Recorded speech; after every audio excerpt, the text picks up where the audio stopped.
एक जावाली नामक ब्राह्मण थे।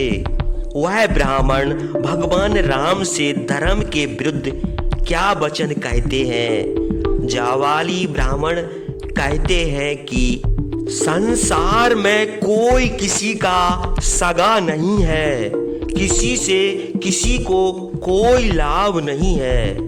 सब प्राणी अकेले उत्पन्न होते हैं और अकेले ही मर जाते हैं। यद्यप हे रामचंद्र, माता पिता समझकर जो मनुष्य उनसे प्रेम करता है उसे उन्मत्त समझना चाहिए, क्योंकि संसार में कोई किसी का नहीं है। जिस प्रकार कोई मनुष्य जब एक गांव से दूसरे गांव को चला जाता है और मार्ग में किसी स्थान पर विश्राम करता है, फिर दूसरे दिन उस स्थान को छोड़कर चला जाता है, उसी प्रकार मनुष्यों के माता पिता, घर और धन आदि केवल रहने के स्थान है। सज्जन मनुष्य इनमें आसक्त नहीं होते। हे पुरुष श्रेष्ठ, पैतृक राज को छोड़कर सुखमय विषम वानप्रस्थ का अवलंबन करना आपको उचित नहीं है। आप समृद्ध अयोध्यापुरी को चलिए और अपना अभिषेक कराइए। बृहणी अयोध्या नगरी आपकी प्रतीक्षा कर रही है।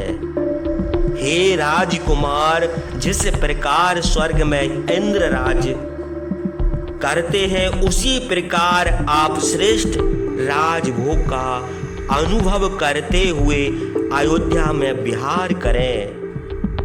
दशरथ आपके कोई नहीं थे, आप भी उनके कोई नहीं हैं। राजा दशरथ दूसरे हैं और आप दूसरे हैं, इसलिए मैं जो कहता हूँ सो कीजिए। पिता मनुष्यों के जन्म का कारण मात्र है। ऋतुमती माता के गर्भ में रज और वीर्य के मिलने से मनुष्य का जन्म होता है। जहाँ राजा दशरथ गए हैं वहीं आपको भी जाना पड़ेगा। प्राणियों का यह स्वाभाविक काम है। यदि तुम व्यर्थ शोक करते हो, जो मनुष्य पुरुषार्थ को छोड़कर धर्म का आश्रय लेते हैं, मैं उन्हीं के लिए शोक करता हूँ, क्योंकि धर्म का आश्रय लेने वाले मनुष्य इस लोक में दुख सहकर नष्ट हो जाते हैं। देखिए, संसार में पितरों के उद्देश्य से श्राद्ध करने का जो नियम है उसमें केवल अन्न का नाश किया जाता है। भला मरा हुआ मनुष्य अन्न कैसे खा सकेगा? यदि किसी मनुष्य के भोजन करने से दूसरे के पेट में वह अन्न पहुंचता, वो तो विदेश में गए हुए मनुष्य का भी श्राद्ध